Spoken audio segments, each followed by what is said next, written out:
Uyg'ur xalqining faxrlik yozuvchisi Zordun Sabirning Şinjan Yoshlar O'smirlar nashriyoti tarafidan nashr qilingan Ana yurt nomli romani.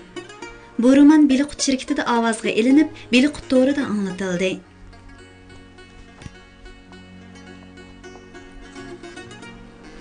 Kechda yana qattiq etish bo'ldi. Shahar xalqi hozir o'q va hurra ovoziga ko'nibmi qoldi.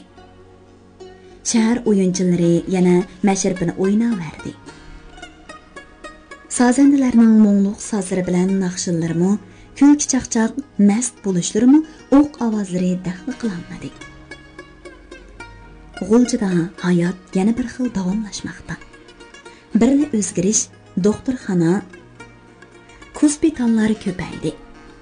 Har kuni necha o'nlab yaradorlar doktorxonalarga keladi. Parixa mana shunday bir doktorxonada ishlaydi. Uning vazifasi yaradorlarni kutish edi. U qaytib kelib zodila ishga kirisha olmadi. Uning as xiyoli boyqi chiroyli qizda qolgan edi. Qizning xiyolchan ko'zlaridan u odatdagi savoqdashlikqa o'xshamaydigan bir xil hissiyot va sevg'inch bilan to'lgan mungni payqadi. Navada u qiz Nurining botirligiga rahmat aytishni ko'zlagan bo'lsa, bundaq yolg'iz kelmagan bo'lar edi. Nimishqa uning bilan boshqa savoqdoshlari birga kelmadi? Nimishqa u qiz Nurining bu yangi turalg'izni bilib olishga shuncha oldiradi? Parixa parishon, g'amkin yuragiga yangi azob yuki yuklagan heliq chiroyli qizga ichidan o'sh bo'lib qoldi. Uning bu boy qizini kaynidan bir pay o'q bilan u dunyoga uzatqisi keldi. Taqdiri uning raqibini yo'lga selib, Parixani kundashlikning tiqyoridan amdila qaytirib kelganda, to'satdan yangi bir texim xatarli qiyoning paydo bo'lishini u xohlamaydi ham kutmagan edi. U amdala Nuri mangu mening degan ishonch bilan hayotning yep-yangi baxt sarining eshigini ochganda, bu so'g'isida bu baxt qaroqchisining paydo bo'lishini zodila xiyoliga keltirmagan edi. O'zgarish bo'lishi mumkin. Hayot hamon o'zgaradi. Lekin bu xil o'zgarishning tasaddibiyligi uningga to'limi ori keldi. U turibla rastli ko'ngli yaxshi savoqdashi bo'lish uchun bu boy qizining Nuridan go'zal, qomatli, aqlli bir yigiti bo'lishi mumkin-ku deb o'yladi. Lekin tezla yo'q, Nuridan ustun yigit zodi yo'q. U har qanday qizni o'ziga torta oladi. Har qanday qiz uningga oshiq bo'lib qoladi. Muno boy qizi shundaqlarning biri. Uning oq qop-qora, uzun kirpikli ko'zlari menga hammani deb berdi. U mening raqibim degan hukm uningga tasalli bo'ladigan barliq gaplarni yo'qqa chiqaradi. Ikki yigit bir yaradorni ko'tarib kirdi. Yigitlari horg'in, qarg'a milangan edi. Nadin? Ko'kirchidim. Nima? Nurin tunumsizlar? Tunug'aycho, u bizning top boshlig'imiz. Ahvoli qandaq? O'zi-g'o yaxshi, qaltisjan qilyapti, biroq ha, nim bo'ldi? Inisi o'q tegib qurbon bo'ldi. Nima? Tarama? Ha, siz uni biladigansiz-da? Parixa sirtqa qarab ushqandek yugurdi. Bu chaqda Muxtarbay bilan Ziyoddin neringa to'yib sanduq va xoltidagi raxtlar, kiyimlar, go'sht, may, un, guruch va choy tuz, qand kezaklardan xushal bo'lib, Nurini maqtishib, otlarining o'langlarini chingitib, haramga qilmoqchi bo'lib atadi. Parixa etini choptirib keldi va darvozadan kirib yig'lab turib, "Dara! dedi. "Dara, nim bo'ldi?" Biliqut xazinasi qo'ldan qamchisi tushib ketdi.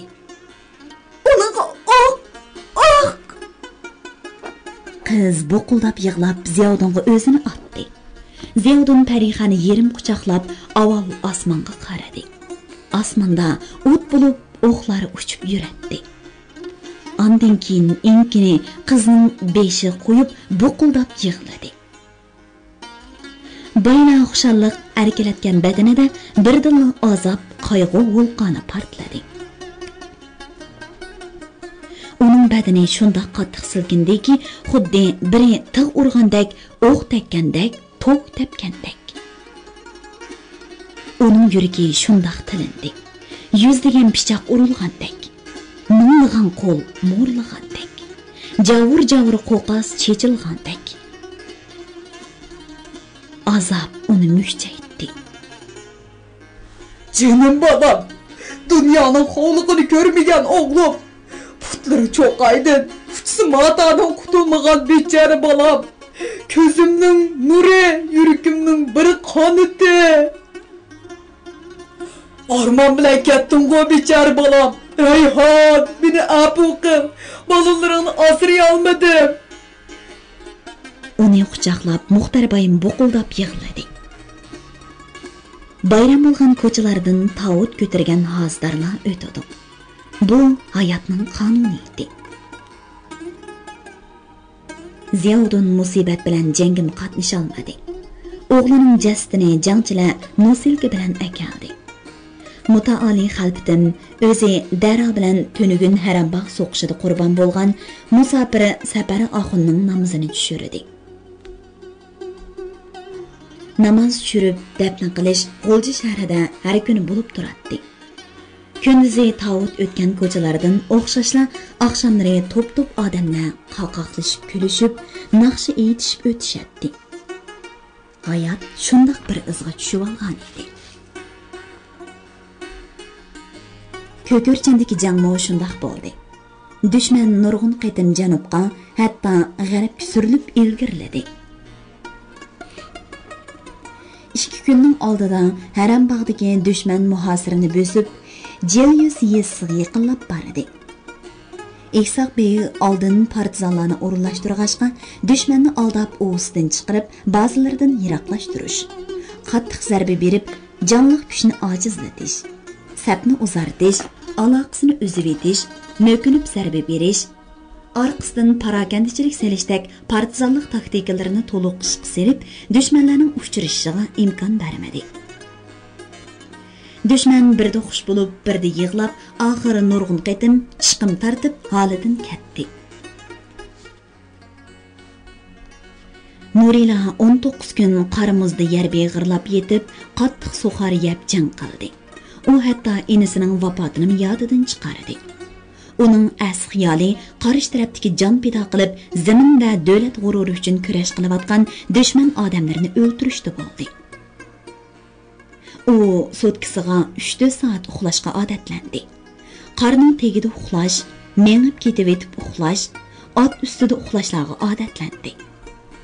Eng muhimi, u butun zehnini va jismoniy kuchini dushmanni o'ltirishga markazlashtirishni o'ziga odat qila oladigan bo'ldi. U burun ketib beribmi, so'qish ustidimi, uni buni o'ylab qo'yardi. Hozir bo'lsa, dushmanni yo'qotishdan boshqa hech nimani o'ylamaydi. 19-kuni saharda ular oxiri ochal eg'zini qaytirib oldi. Gomindangning ozg'in askari Mingmaraldan o'tib, Go'rsay orqali tog'ning shimolida ko'zdan g'oyib bo'ldi. Razvedkachilar dushmanning jin nahiyasiga kirib ketganini do'xlat qildi. Ular yong'ocha soy-soyda yetishgan dushman jasadlarining yenidan miltiq, avtomat, granatlarni yig'ib oldi. O'ljan xeli jiq edi. Ammo partizanlardan 30 necha yigit qurbon bo'ldi. G'o'lji shahriga qaytqucha Nuri Eksoq begning yenida bellimandi. U bu urushning istiqboli to'g'risida o'ylaganlarini Eksoq begga aytdi. Biz sotsialistik hokimiyat qursak bo'ladi. Sababi bu inqilobda jon tikib, oldingi safda kurash qilayotganlar 100% mamratlarning bolalari. Men kambag'allarning hokimiyatini qurishni orzu qilaman. Masalan, Tashqi Mong'oliyadek. Tashqi Mong'oliyani Jiangjeshi to'limi ta'sir e'tirof qildi. Tashqi Mong'oliya Manjuriya masalasida u Stalin bilan jiq elishdi. Amerika Rooseveltga nurg'un yolvordi. Hatto Sovet ittifoqining Shinjongdagi ta'sirini tugatishni maqsad qilib, Amerikadan Urumchida konsulxona qurishni talab qildi. Amerika bu talabni qabul qilib, 1943-yili 4-oyda Urumchida konsulxona qurdi. Gomindan hökumətining təşəbbüsü bilan qurilgan bu konsulxana asosan Stalin bilan Jiang Zemin'in kelishim hosil qilishiga salochilik qiladi. Navada Sovet bilan Gomindan tinchlik, do'stlik kelishimi imzolab qolsa, Sovet ittifoqi bizning ilgirilishimizni to'sib qo'yadi. Hatto bizni Gomindan bilan yarashish istaydi. Hozir Sovet Gomindan munosabati yaxshilashga yuzlanyapti. Jiang Zemin Stalinga Döşün porti, Dalian porti ve Manjuriya tömür yolida alohida imtiyoz beraman deb xushomat qilyapti. Bu ish biz uchun foydasiz. Amerika nimishqa salochilik qiladi o'zadi. Roosevelt bozak millatlarni qo'llaydigan insonparvar odam deb anglagan. Tehron yig'inida, Donbadon kauchukzorligi yig'inida Stalinni qo'llab Jiang Zeminni chetga qoqqan edi. Onun maqsadi Sovet ittifoqini Yaponga jang e'lon qilg'izish. Sovet ittifoqi jang e'lon qilmasa, Germaniya yo'qotilgandan keyinmi dunyoda o'q ovozi darhol tinchimaydi. Yaponiya uzoq tirikishidi. Tushundim. Sovet Gomindan do'stlik kelishimi tuzishdan burun Shenjongdan Gomindanni surib chiqarsak bo'lg'adak. Iqsoqbek aka, ishimiz qiyin o'xshaydi. Menimcha biz Yan'an bilan aloqa o'rnatsak bo'lg'adak. Jiang Zemin oxirida Yan'an bilan so'qishidi. O kommunistlarni yo'qotmay to'xtamaydi emasmi? Tahliling to'g'ri. Jiang Zemin Yaponiya taslim bo'lgandan keyin so'qishidi. Mush kundami Yan'anga o'q etilyapti. O Sovet ittifoqining kommunistlarni qo'llashidan nihoyat qo'rqadi. Bizni kommunistlar deb qaraydi. Biz hech qanday kommunistik partiyaning a'zosi bo'lmasaqmi? Sizning ko'z qarashingiz men o'xshashgan Iqsoqbek aka. Bizga o'xshash ko'z qarashdikilar hozircha oz. Hukumatdagi cho'ng huquq bizda emas, ammo armiyada bizning odamlarimiz xeyli bor. Partizanlar oz kunda muntazam armiya bo'ladi. Armiya davlatning taqdirini belgilaydi, bolam. Otlarmi harg'an. Odamlar ot ustida uxlab kelmoqda. Iqsoqbek signalchiga buyruq berdi. Hujumga signal ber. Nuri hayron bo'lib qarab edi. U hal bu xushallik bilan shaharga kirishimiz kerak. Biz 25 kun to'xtamay jang qildik, charchadik. Lekin biz g'oliblar ruhliq bo'lishi hargizmi yukdaymaslik kerak. Signal chelindi. Nuri birinchi bo'lib etini devetdi. Uningga agishib partizanlar otlarini devetdi, qamchiladi. Qo'l bilan shaharga qarab otlarini yo'rtib, jo'shqin ruh bilan yurib ketdi. Xenikam qaytib keldimikin? O qaytib kelgili 5 kun bo'ldi. Kunas tarafdan dushman o'talmagan. Xenikam hozir nadikin? U yerimda bo'lsa cho'qim Stalin shu turqi nima qilyapti deb so'raydi. Sen nima deb javob beratding? Stalin Berlinga qarab ketayotgan Zhukov, Konevlarga ot, oyimay otda buyruq beryapti deb javob beratdim. Yana Yalta yig'iniga tayyorlik qilyapti degan so'zni qo'shib qo'ysang bo'ladi. Yalta yig'ini 6 kunda ichiladi. Stalin, Roosevelt, Churchill dunyoning taqdirini belgilaydi. Bizning taqdirimizmi shuning ichida. Anglayotganinglar Beli Qutoridan anglatilayotgan ovozliq asarlar sahifasi. 1945 yilning yanvar oyi ochiq sovuq bilan boshlanib, qattiq sovuq bilan oxirlashdi. Sovuq qattiq, daraxtlar eg'ir qordan mushchaygan, yo'llar ko'ltuq qor bilan to'lib taraygan. Odamlarning quloqlari ko'kargan, burunlari qizargan, ko'zlaridan to'xtamay yosh oqatdi. Qo'llari yanglaridan chiqmaydi. Putlari tinimsiz yerga yoki bir-biriga urilatdi. Mana shundaq sahar 1945-yil 28-yanvar atdiganligi Eli partizanlari Liangshan bilan Harambaqqa oxirgi qatim hujum boshladi. Zambirak minomyotlar gumbirlab, hurra sadolari arishga yetdi. Qoldiq dushmanning bu ishki bazisidagi istiqomlari yemirilib, tamlari gupildab o'rildi. Qor chang qo'shilib, Harambaq bilan Liangshan osmonida qo'yiq tutak paydo bo'ldi. Partizanlar uydan uyga yugurib, tam teshib yo'l ichib, jonni olqiniga elib, o'mlab, do'milab dushman istiqomlariga yaqinlashmoqda edi. Dushman istiqomlaridan potay, okop va tamlarning to'shiklaridan to'xtamay pilimutlar etilib turardi. Dushman butun kuchi bilan qarshilik ko'rsatmoqda edi. Liangshan butxonasining oldidagi tüp-tuzli yerga dushman pulemyoti o'rnatilgan. Gimnaziya fidoilaridan bir nechasi bosh ko'tarishigala o'q peshonasiga tegib, kayni-kaynidan qurbon bo'ldi. Sherif, muxbirlar Nuri bilan billa qasam berishgan yigitlar edi. Ular hozir qurbon. Mana bir necha odam so'g'ichilangan kiygizlarni beshiga yo'gab, dushman sepila qarab yugurdi. Ularning biri yiqildi, qolganlari o'tib oldi. Bir partizan pulemyot o'q chiqayotgan to'shikka granat tashladi. Potay partladi. Partizanlar vurran varqirab Liangshanning ichiga yugurdi. Bir nechasi yiqildi, yana pulemyot etildi.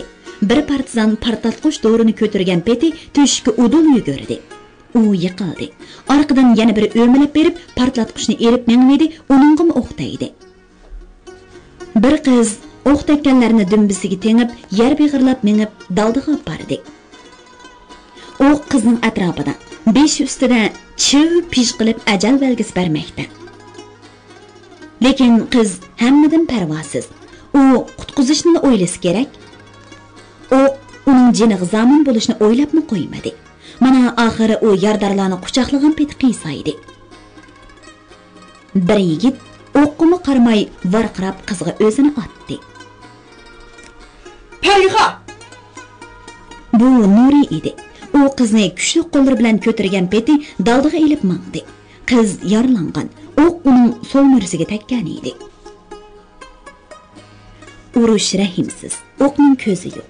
Dushman sana o'limdan boshqa hech nima tilamaydi.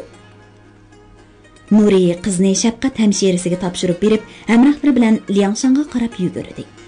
Jang texmi kuchaydi. Liangshan o'gisida partizanlar paydo bo'ldi. Birdandan keyin etish to'xtadi. To'pig'i milangan, inson chiroyi qolmagan gomindan askarlari qurollarini egiz ko'tarib Liangshan hovlisiga chiqdi. Bu ish naq tushdi bo'ldi. Bu g'albidan shatlangan odamlar hurra deb jinining barcha varqirashdi. Liangshan elindi. 80 kun qamal qilingan jahil qo'rg'on oxiri yimirildi. Odamlar taslim bo'lib, qo'llarini ko'tarib olgan dushmanlarni o'ltirmak bo'lib yugurishdi. Lekin bir yosh partizan bu talvilarga qurol tanglab, "Kim olsa, men uni otaman!" devdi. Hech kim petin olmadi. Harambog'da kunduzi qattiq jang bo'ldi. U kuni butun shahar xalqi uydan chiqmay partizanlarga nusrat tiladi. Kechan soat 10 bo'lganda o'q ovozi pastladi. Butun xalq ko'chaga chiqib tantana qilishdi. Qattiq sovuq bo'lishiga qaramay, odamlar ko'chalarda "Gomindan yo'qoldi" deb varqirashdi. Osmondagi yulduzlar burunqidan nurliq ko'rindi. Daraxt shoxlaridagi qor emas, go'yoki chechak, go'yoki gul edi.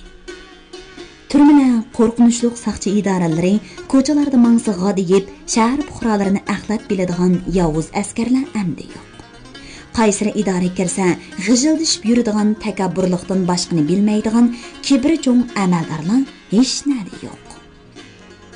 Xushquchilar amdi chiroyli qizlarni xoliganicha elib minib, boshqa millatlarning g'ururini dafsanda qila olmaydi. Turmalardagi begunohlar amdi vahshiyona qiylanib, ko'zlari o'yilib, tillari kesilib, o'ltirilib quduqlarga tashlanmaydi. Dehqonlar 10 necha xil seliq dardidan xarizar bo'ladigan kunlar amdi o'tmish. Güzel shahrimiz ajoyib ozodi ha. Muhimi eliq qonli kesar askarlar yo'q. Anlagansa, aerodromdagi gomindanchilar qechib, pilichi jilg'isiga borgan ekan, bizninkilar oldidan to'rab, kaynidan qo'g'lab ularni qirib tashlabdi. Birar ming qurol qechibdak, Isoqbek, Abdukerim Abbosovlar ularni o'ltirgizmabdi. Gomindan taslim bo'pti emasmi? Taslim bo'lgandiki o'ltirmaydi-da. Ziyoddin xotin bolalarini boshlab kechadan ko'chaga chiqib, Hanzu bozoriga keldi. U yerda odamlar mix-mix edi.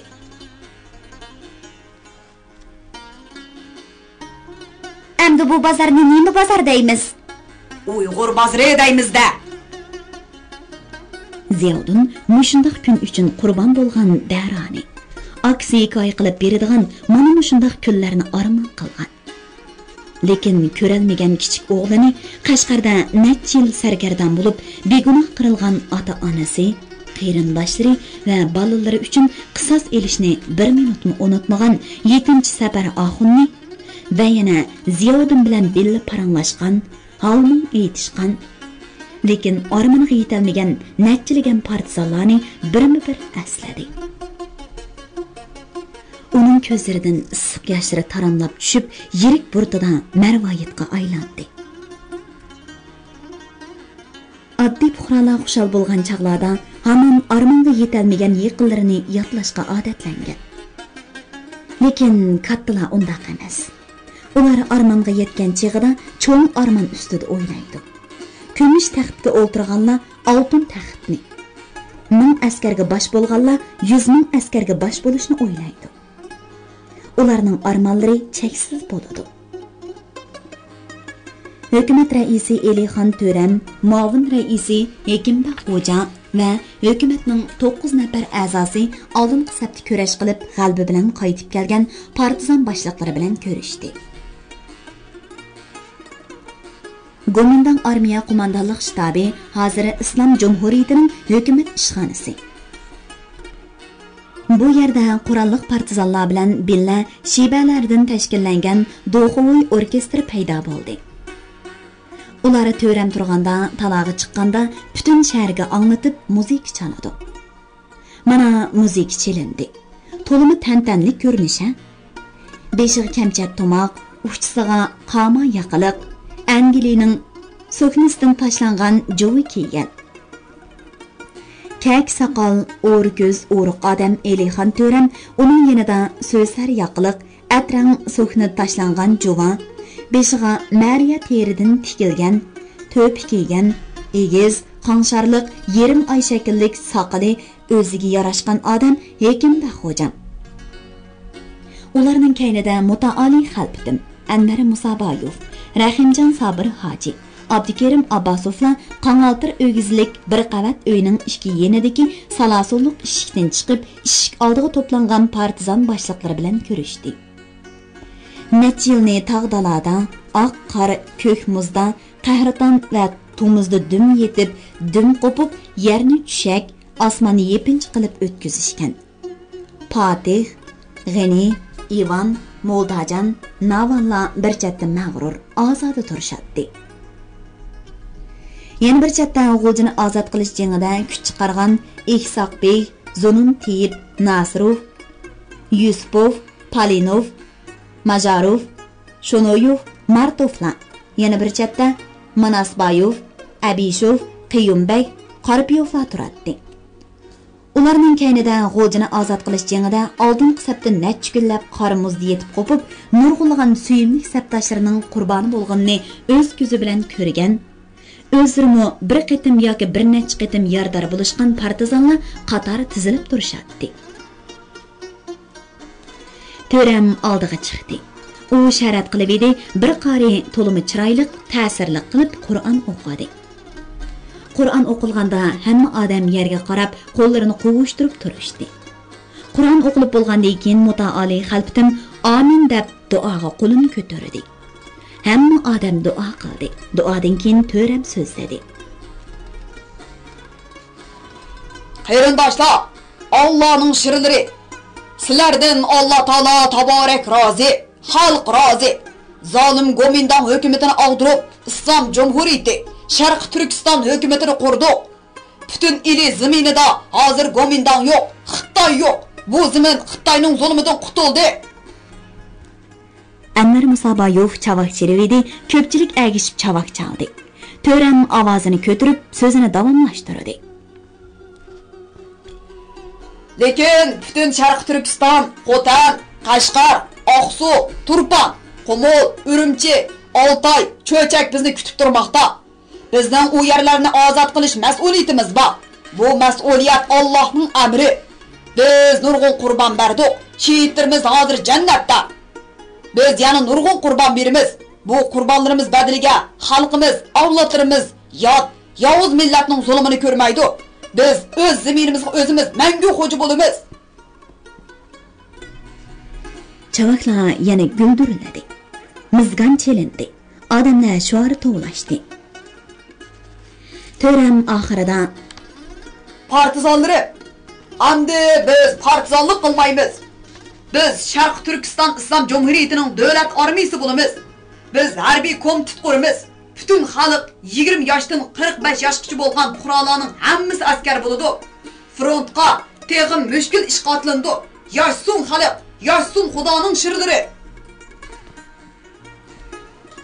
yig'in tarqaldi. Hamma odam yaqinlari bilan jam bo'lib, xushalliqlarini, hayajonlarini o'rtoqlashdi. Anvar Musaboyevning bog' qo'rusida Elixon To'ra boshliq hukumat rahbarlari jam bo'lib, kelgusi va atidan boshlab qilinadigan ishlar to'g'risida o'ylaganlarini deyishdi. Ziyofat mulohiza va talash tartish bilan yarim kechada oxirlashdi. G'ani Batur bu kunlarda egiz, ko'ksi kang ola otga minib, shahar ko'chalarida ot o'ynatib ko'ngil ochdi. Uni shahar mahalladagi bir boy uyiga mehmonga chaqirdi. Uning hozir muhofizachisi, sozandasi, bir necha murtlari bor. U bular bilan berib, boyning uyida paxlan so'yg'izib, yeb ichib, oxirida mast bo'lishdi. Boy uningga o'zining 16 yoshlik chiroyli qizini nikoh qildirib, uni kuyovg'il qilib oldi. U yosh qizning qo'ynida o'z botirligini namoyon qilib, atdiganligi so'zlar to'psini qo'ziqqa ilib qo'yib, "Ering mana mush to'pa, biz atili jangga mangimiz, ko'rishgich omon bo'l" deb qo'yib, etini o'ynaqlatib chiqib ketdi. Fatih Isoq bey bilan billa Novirgorodagi Tatar boylarining uyida mehmon bo'ldi. Ular tuziladigan harbiy qismlar, qilinadigan urushlar to'g'risida uzoq so'zlashdi. Ular bilan Ivanmo billa bo'ldi. Har kim o'z qurbi bilan billa edi. Abbasov Azad Sharq Turkiston gazetining mas'uli Habib Yunchining uyida inqilob g'albisini tantana qildi. Ular bilan Sayfiddin, Asad, Zakirov, Sadirov o'xshash Toshkent ko'rgan, Urumchida Chin Tanchiyu, Lenchilularining dokladlarini anglab, kommunizm tushunchasiga ega bo'lishganlar billa bo'lishdi. Ular qanday qilib Shinjongni Sovet ittifoqidagi sotsializm qilish, Sovet ittifoqining buningdan keyin hukumat qurishda qanday fikri borligini bilishga o'xshash Shinjongning taqdiriga munosabatlik ishlar ustida so'zlashdi. Ular mush ishlar haqida so'zlashganda gazet qanday ishlayotgan va oilalik degan taxallus bilan gazetga to'xtamay maqola yozayotgan Ahmad ismli odamni so'z qatatdi. Uning fikrlari cho'nqur, mulohizasi kishini jalb qilish kuchiga ega edi. Abbasov Yan'an bilan aloqa qilishning yo'lini qilsak bo'ladi. Qanday aloqa qilishga bo'ladi ekan? Jungo Kompartiyasining a'zolarini Shansay o'ltirib bo'ldi. DVD boshqalar jim bo'lib qoldi. Uning yo'li Moskva, dedi Ahmad. Janjeshi bizni ular allaqachon chetib bo'ldi. Biz texi bog'lanolmayotimiz. Ko'pchilik qaqoqlashib kulishib ketdi. Marksizm, Leninizmni Shansay davrida oshkor so'zlashyapti. O'zimizning hukumat qurilganda ajab so'zlash qisındigan bo'lib qoldik, ha? dedi Sayfiddin. Oshkora deydigan kunlar yiroq emas. Hozircha biz qilayotgan ishimizni shuningga to'g'rilsak bo'lmadimi? dedi Ahmad. Ko'pchilik qoyil bo'lishdi. Hekimba Xo'jan bo'lsa o'z mashribida ili naqshinlarini anglab, hayotning naq o'zidan lazzat olmoqda edi. Jin yuzidagi Tursun Palvon degan odam kechalab kirib, Xo'jamni o'z ulfatlari, sozchilar bilan billa uyiga ochib ketdi. U uyda mashrab qizimoqda edi. Ular na siyosat, na davlat ishi, na kelgusi to'g'risida so'zlamak tugul o'ylabmi qo'ymaydi. Naqshsiz. Mana bu hayotning lazzati. Bu ularning turmush usuli edi. Gimnaziyaning o'quvchilari Zaytunaning uyiga to'plandi. Tanlangan 30 nafar qiz-yigit yoshlarga xos hayot, hissiyot va go'zallikdan paydo bo'ladigan, hamon kishi qalbida yo'shirinishga tirishadigan muhabbat lazzatini surmoqda edi. Ularning chiroylarida, bo'libmi ko'zlarida kulkillari, chaqchaqlari, hatto menish turishlarida bu sehrlik muhabbat tuyg'usining sho'lisi lavildaydi. Boy qizining uyidan to'lim uchun tegiga qalin gilam selingan uyning o'ttirisiga uzun ustal, yo'lanchki odamning beshidan egiz, chiroyli o'rindiqlar cho'ridab qo'yilgan. Ustal ustiga xilma-xil bolka, paraniklar, har xil varinna, kvaslar, kotlet, to'xu go'shi, kavob, beliq va ikra. Yevropaning sarxil piva, vinolari tizilgan. Meyve-chevalar ustalga chiqish salohiyati bo'lmaganlikdan kichik maxsus to'qilgan sevatlarda bir chetga qo'yilibdi. Bu uyning rumka stakanlarimi zilva, egiz, boshqa yerlarda ko'rilmagan tasonda edi.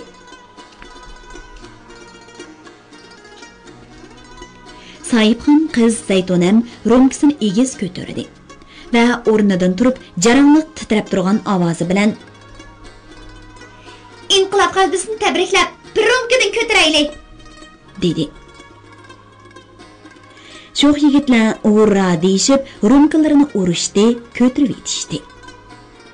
Qizlar bo'lsa pivo to'ldirilgan rumkalarni qo'llariga elishdi-yu, bir-biriga qarashib, qaqoqlashib kulishdi. Birla Nuri ishmay qo'yib qo'ydi. "Ishchavoy, bugun ishmay qacha ishlatdim. Toza saran dangalkansan juma." Musibat? Bugun musibat yo'q. O'lganlar shehid. Shehid bo'lganlar hozirmi aramizda bor. Ko'zga ko'rinmagan bilan shehidlar, g'ozilar bilan doim billah. Ishcha Nuri, aramizda eng jiq jafo tortqanim o sen. Gimnaziyaning qaysarlaridan sanab baqsan, 12 yigit, 2 qiz qurbon bo'pti. Ular shehid, hozir aramizda. Ala Nuri, bunda qilsan qamlashmaydi. Eringa Nuri, ko'nglimiz endi. Nurining qahramonligiga opirin. Botir degan ishdan botir bo'lish kerak.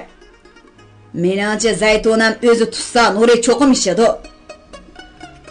Undaq bo'lsa, tuta Zaytuna. Yey, ishkina toza, rus qizlaridek. Zaytuna brandiy quyilgan rumkani qo'liga oldi va yana bir qo'liga pivo quyilgan bir rumkani tutib Nurining oldiga keldi. Uning ko'zlari, yuragi nimalarni deganini birla Nuri tushundi.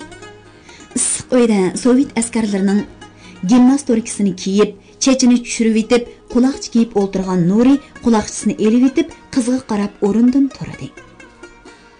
Qiz jiq gap qilmadi. Ma'nili qilib, "Baxt uchun ichayli" dedi. Nuri ishmay to'xtab qolib edi, bir yigit yeniga kelib, "Rumkasini to'ldirayli, qizlar bilan tanishchatdimi bu dangal?" dedi va zo'rliq bilan uning rumkasini liq to'ldirdi. Yigit, "Sana uchirishchi G'ani Botir akangni boshlab kirimizmi ya?" dedi va "Ishcha, bo'lmas 5-ga qo'yiman" deb uni qisdi. Oxiri u rumkani qo'liga oldi va Zaytuna bilan yana bir qatam urushtirib qo'yib, ko'pchilik qarab, "Mening turmush yo'limga bir qatan qo'ldinglar, ha? Bo'pti" dedi-da, "Xalqimizning baxt uchun" deb ishchivatdi. Brandi uning hissiyotini qo'zg'adi. Uningga o'ltirganlar, bo'libmi qizlar bo'lakchili chiroyli ko'rinishga boshladi. Uning yodiga Sabiha keldi. Ayollardan keladigan lazzat uni g'idiqlashga boshladi. Uning kulgisi, tutqusi, so'ygisi, quchoqlag'isi keldi. U yenidagi shamshidan yerim quchoqladi. "Amda quloqchi bo'ladigan bo'ldim. Fuya." U yana bir rum kichivatdi. Ondan keyin ishki rumkaga to'ldirib qo'yib, Zaytunaning oldiga bordi. "Savoqdoshlaringizni qadrliginingizga rahmat" dedi-da, o'zi yana ichivatdi. Zaytuna levini takkizib qo'ydi. Nuri qizirib, ko'zlari nurlanib, bo'lakchilik xushxo'y bo'lib ketgan edi. Qiz xushal bo'lib, patifonni hissiyat qo'zg'aydigan rus, o'zbek va uyg'ur naqshlari qo'yivatdi. Bir necha jup qiz yigit valsga tushdi. Nuri o'ltirolmay qoldi. U Zaytunaning yeni daldugunib mandi. Qiz o'rnidan turib, uni yeni qo'ltiqlab oldi. "Tans o'ynaydamsiz?" "O'g'ini aydayman. Zodi bilmayman. Men sizga o'rgatay. Qiz uning murisiga bir qo'lini, olqiniga yana bir qo'lini qo'ydi. Nurining badani aql turmuzlarini ishlamas qiladigan jinsiy asabiylik xohish o'ti o'rtab tomirlarga yugurdi. U qizni ixtiyorsiz o'ziga tortdi. Qiz uni bir ishga aylantirib qo'yib, "Yuring, birdan ko'cha aylanaylik", dedi. Öydeki kız yigitlar jüptin bulup, orunluqlardan tamgı yöleklik Fransiya kristollarına yötkeldi. Birleri kusurlaşmakta, birleri külüşmekte, birleri hayacan bilen siyaset, vaziyet doğrusu leksiya kılmakta. Yana birleri başlarını sangıltıp uxlamakta idi. Hiç kim bilen hiç kimnin işi yok. Kız beşiğe yung bök kiyip, İçteşi o'xshash qunduz terisidan tikilgan jovi kiyib olgan holda kichik bir uydan chiqdi-da, dalonni saqlab turgan Nuriga yoqsimi, ishchimi bir xil esil teridan tikilgan qalin so'kni tashliq jovini. Beshiga qunduz terisidan tikilgan qop-qora papoq kiydirdi. Ondan uni qo'ltiqlab talaga ilib mandi. Ola qo'sh qanotliq darvozaning yon eshigidan chiqdi-da, janubga qarab yurib ketdi. Qiz yigitni qo'ltiqlagan. Uning bilikidan bir qo'lni o'tkazib, yana bir qo'lini u qo'li bilan giralashtirib tutib olgan. Nuri yana bir bo'sh qo'lini uning qo'llarining ustiga qo'yib olgan edi. Sus aydin. Daraxtlar oppoq qarov bilan egilgan. Yo'lmi oppoq qar. Qar ustida qattiq sovuqda g'ach-g'ach ovoz chiqarib menish to'limi ko'ngillik.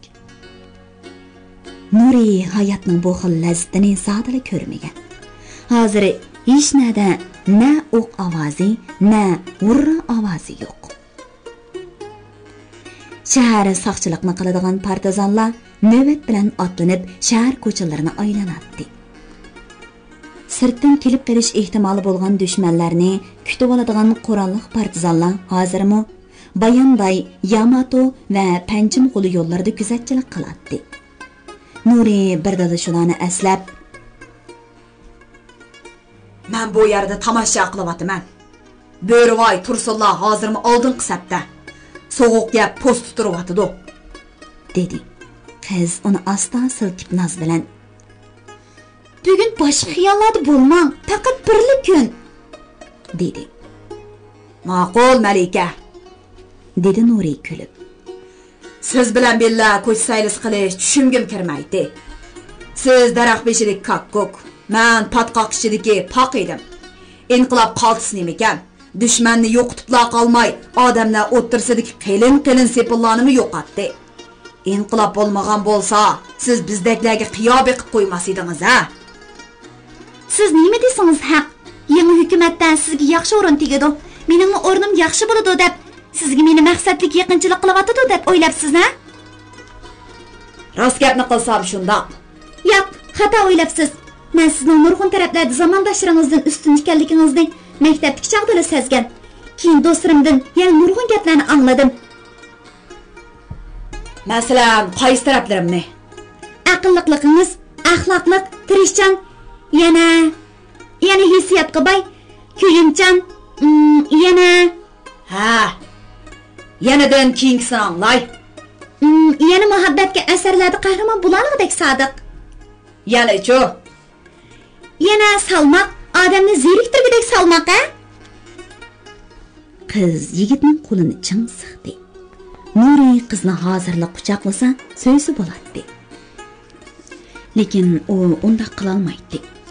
Uning xiyoli shu topda yorilib yotgan Farihada edi. "Men rost ig'ir, azma. Mening o'rnimda boshqa bir yigit bo'lgan bo'lsa, men undaq shalloq yigitlar bilan birga saylik qilmayman." "Ansa nemishqa mening ig'irligimdan bezor bo'lasiz?" "Bu mening birinchi qatim o'zim arzu qilgan yigit bilan birga saylik qilishim. Narimgil bo'lmasin, shu yigitning yotnomisi besilskan degan ta'madiman." Nuri uni siliq quchoqladi. Qiz uning o'tliq ko'zlariga talpindi. Uning lavlari tamadi, qalbi tamadi. Uning butun vujudi o'z boyligining ta'tircha muhabbat namratligida edi. Nuri engishib, uning peshonasiga so'yib qo'ydi. Biz qaytaylik Zaytuna. Nemishqa? Partizanlar ko'rib qolmasin. Biz rohatga, boyliqqa, mansabga berilmaymiz deb qasam ichishgan. Meni ko'rib qolsa, gunohkor bo'lib qolaman. Qiz uni qo'ltiqlab kayniga yandi. Siz yana oldingi hisobga mangamsiz? Ha, qisos elib bo'lmadim dexe. Men shin yog'icha jang elib bormoqchiman. Sizga mush hukumatda yaxshi xizmat berasiz-ku. Dedim-ku, bizning 3-qasimimiz shu mansabga intilmaslik. Dadam tören bilan yaqin. Sizni hatto törenning yanida muhim ish qo'yishqim yo'l topa oladi. Bilamsiz, bugun yig'ilgan saboqdoshlarning to'lisi oldingi hisobda emas. Bu shaharda har xil xizmatlarni qilishni orzu qiladi. Hukumatmi bizga ehtiyojli, savodli, zamonaviy bilimga ega yoshlar hukumatga lozim. Men muallim bo'laman, o'zim bu ishni yaxshi ko'raman. Xalqimizga hozir ularimiz zo'rurg'u. Zo'rur, lekin hozir eng zo'ruri qurol tuta oladigan jangchilar. Men sizga yolvursam-chu, oldingi hisobga mansingiz, men baxtsiz bo'laman deb yolvursam-chu. Xalqimizning baxti bizning baxtimiz. Xalq bizni oldingi hisobga chaqirmoqda. Biz xalqimizning umidini zodi yerga qo'ya olmaymiz. Undaqda siz bilan qanday aloqalashaman? Men sizga xat yozaman. Nega borsam shu yerdan. Bugun ketman. Sizga ayrim uy tayyorlab qo'ydim. Sal turib tomoq tartiladi. Tomoqqa kiraylik. Ular uyga kirganda balalar chavoq chelishdi, varqirashdi. Hatto masla ruschalab gorgi deyishdi. "Ishchisan?" dedi seriqchash uzun bo'yin o'riq yigit Nurining oldiga kelib liq aroq to'ldirgan istakanni tanglab. "Bilamsan, butun shahardagi yigitlarning ko'zi u qizda. U hech kimni yaratmaysan dangal bilan bugun sayliga chiqdi. Bu bir cho'ng ish. O'z shaharni ozod qilgandimi katta? G'alban uchun davay. Men hozir ketaman. Ishmay ketolmaysan. Ishmisan, jidal chiqirma." Nuriga o'shmanlik paydo bo'ldi. Bir necha yigit g'o'ljiboylarining balalari. Zaytunaning kaynidan necha yil chepib, hech nimaga erisha olmagan. Boy qizning harakatidan qattiq azoblangan yigitlar ochiqini aroqdan chiqarishgan edi. "Ishchi!" dedi yana do'g'loq peshonasi tor qovul yigit. "G'alban uchun katta boyning yolg'iz qizi seni mirosxo'rligiga tanladi. Sen hammamizdan chiroyli, aqlli, axloqli ekansan. Aroq ichishdimi bizdan ustun bo'la olamsan dangal. Qani ishchi!" Nuri turib g'azablandi. Turib bu ishlarni do'stlikning belgisi deb o'yladi. U "Ishsan bo'shchay, lekin bu so'zlaringlar o'shiqcha" dedi. Do'g'loq go'laydi. O'shiqcha deydi ekansan sen o'shiqcha. Sen nereden keldin? Men partizan, frontdan keldim. O sendek partizanning onasini.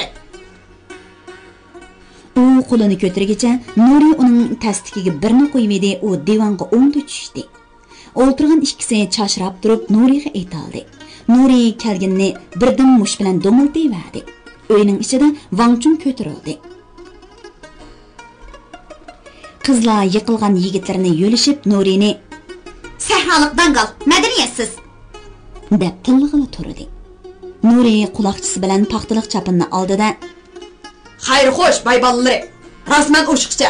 Men sahrolikqa bundaq yerda nim bor?" dedi va sirtqa eldan minib chiqib ketdi. U darvozaga chiqqanda darvoza oldida qora burut chiroyli bir odam esil juvini yepinchaqlab ko'rib turardi.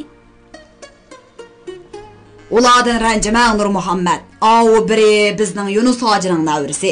Nagili barsa jidal chiqiradigan yigit. Sizlarga rahmat. Ranjisammi ular o'z saboqlashirim. Soat 1ga ulgurib ishtoq bormasam bo'lmaydi."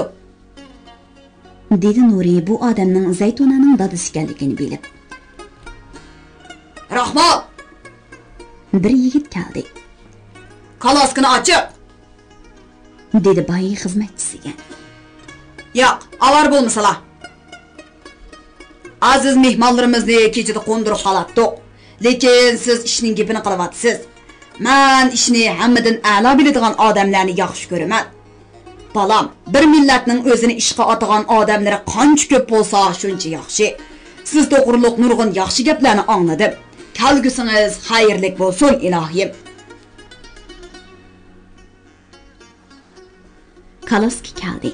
Shu chaqdan Zaytuna paydo bo'ldi. Dada, men Nurini opirib qo'yib kelay, dedi qiz uyatchanlik bilan ko'zlarini dadasidan qochirib. Beliqut shirkatida ovozga elinib, Beliqut to'rida anglatilayotgan Uyg'ur xalqining faxrlik yozuvchisi Zordun Sabirning Xinjiang yoshlar o'smirlar nashriyoti tomonidan nashr qilingan Ana yurt nomli romanini bugun mush yergacha anglatdik. Davomini atki anglatishimizda davomli anglatamiz. Bu roman Xinjiangning har qaysi joylaridagi Shenhua kitobxonalarida sotiladi. Do'stlarning bu romanni setib olib saqlab qo'yishini alohida tavsiya qilamiz.